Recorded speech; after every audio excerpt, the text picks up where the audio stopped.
What happened to the Confederate leaders after the Civil War? Once the Confederacy collapsed in 1865, these men found themselves facing prison, poverty, shattered reputations, and a country they had openly fought against. Some tried to rebuild, some doubled down on what they believed. Others lived quietly and carried their past like a weight they could never shake off. This video looks at what became of them once the guns went silent. This Jefferson Davis was the president of the Confederate States. When the war ended, he tried to escape with a small group of loyal supporters and his family. Union troops caught him in Georgia in May 1865.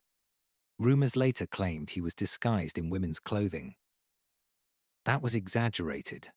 He was exhausted, sick, and desperate, not hiding in a dress. After his capture, Davis was taken to Fort Monroe in Virginia.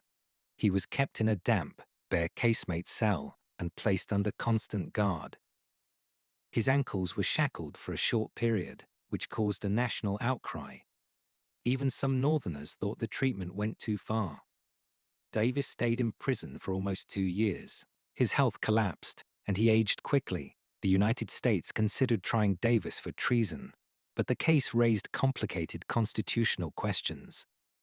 A trial risked reopening old arguments about whether states ever had the right to secede, so the government eventually backed away from it. In 1867, Davis was released on bail paid partly by wealthy Northerners who wanted national healing more than revenge. After prison, Davis struggled to rebuild his life. He traveled in Europe, worked for an insurance company, and wrote a large book that defended the Confederacy and his own reputation. He never accepted that the South had been wrong. He believed the Confederate cause was noble until the end of his life. Davis died in New Orleans in 1889. He never regained United States citizenship. Robert E. Lee. Robert E. Lee surrendered the Army of Northern Virginia at Appomattox in April 1865. He knew the war was over. He told his men to return home and try to rebuild. Lee believed any further resistance would only make life worse for civilians. Soon after the war ended, Lee applied for a presidential pardon and signed a loyalty oath to the United States. His paperwork was misplaced in a government office and forgotten. He lived the rest of his life without citizenship. Lee accepted a job as president of Washington College in Virginia. He worked to help young Southern men rebuild their lives. He encouraged his students to obey the law, respect the government, and avoid bitterness. He discouraged any talk of starting a new rebellion. On a personal level, Lee struggled with guilt and sorrow. He carried the burden of defeat heavily. His health faded during his final years. He died in 1870 at the age of 63. After his death, Southern memorial groups turned him into a near saint. Statues went up. Poems were written. Many of those tributes softened or erased the more complicated parts of his life.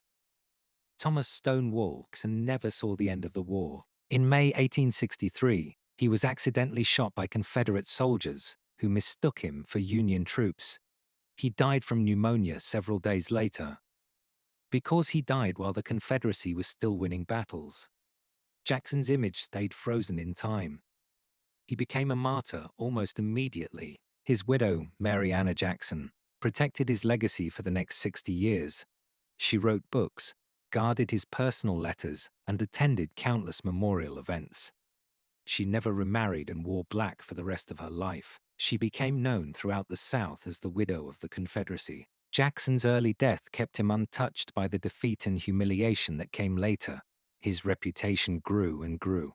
He became a symbol of the ideal Christian soldier in Southern memory. Nathan Bedford Forrest had one of the most complicated lives of any Confederate general. Before the war, he was a wealthy slave trader. During the war, he became a brilliant cavalry commander. He was also linked to the massacre of black Union soldiers at Fort Pillow, one of the ugliest incidents of the entire conflict. When the Confederacy collapsed, Forrest lost nearly everything. His plantations and slaves were gone. His businesses were ruined. He tried to start new ventures, mostly in railroads, but they failed. Forrest became involved in the early Ku Klux Klan. Many historians believe he served as the first Grand Wizard, although some details remain unclear. During this period, the Klan used terror to resist Reconstruction and black political rights. By the early 1870s, Forrest publicly called for the Klan to disband. His reasons are debated. He may have been genuinely alarmed by the violence. He may also have feared federal prosecution. Either way, his involvement in the Klan remains one of the darkest parts of his legacy. Near the end of his life, Forrest surprised many people. He gave a speech to a black civil rights organization in Memphis, where he praised black economic progress and called for cooperation. Historians disagree about whether this reflected a sincere change of heart or a desire to repair his reputation. Forrest died in 1877. His legacy remains deeply controversial. Alexander H. Stephens was the vice president of the Confederacy. Union forces arrested him soon after the war and imprisoned him at Fort Warren in Boston Harbor. He stayed there for about 5 months. After his release, Stephens returned to Georgia.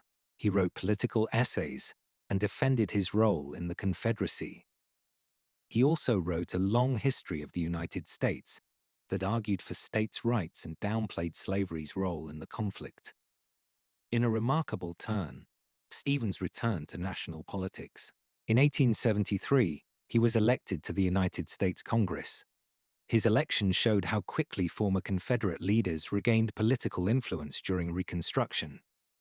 Stephens never backed away from his infamous cornerstone speech, where he said the Confederacy was founded on racial inequality. He continued to defend that view long after the war ended. In 1882, Stephens was elected governor of Georgia. He served for only a short time before he died in 1883. Jeb Stuart, the Confederacy's most flamboyant cavalry commander, died in 1864 after being shot at the Battle of Yellow Tavern. He was only 31. Stuart's death hit the South hard. He had been popular, charming, and full of confidence. He often appeared in a red-lined cape and plumed hat that made him instantly recognizable on the battlefield. His early death turned him into a romantic figure in Southern legend. His widow, Flora Stuart, spent nearly 60 years honoring his memory. She dressed in black for the rest of her life and helped shape how Southerners remembered her husband. She served on memorial committees and stayed involved in veterans groups for decades. Because Stuart died before the war ended, he escaped the political battles, accusations, and bitterness that followed. His reputation stayed almost entirely positive in Southern memory. James Longstreet served as one of Robert E. Lee's top generals. After the war, he made choices that few white Southerners expected. Longstreet joined the Republican Party. This was the party of Lincoln and the party that led Reconstruction. Longstreet believed the South should accept defeat and work with the federal government instead of resisting it. He also supported civil rights for Black Americans and encouraged them to vote. In 1874, Longstreet led a police force and black militia during the Battle of Liberty Place in New Orleans. White supremacist militias attacked the local government and tried to overthrow it. Longstreet was wounded and briefly taken prisoner during the fighting. After this, white Southern leaders turned against him. Writers began blaming Longstreet for the Confederate loss at Gettysburg. They ignored the facts and rewrote history to punish him for supporting Reconstruction. Despite constant criticism, Longstreet stayed loyal to the United States. He held several federal jobs, including ambassador to the Ottoman Empire. He lived a long life and died in 1904 at the age of 82. The Confederate leaders lived very different lives after the war. Some stayed defiant. Some tried to reconcile. Some rebuilt their careers inside the very government they once fought. Others became symbols used by later generations to reshape the memory of the war. Their post-war stories show how complicated the end of the Civil War really was.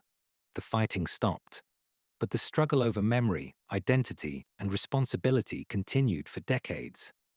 If you found these stories interesting, let us know in the comments. Thank you for watching, and we will see you in the next video.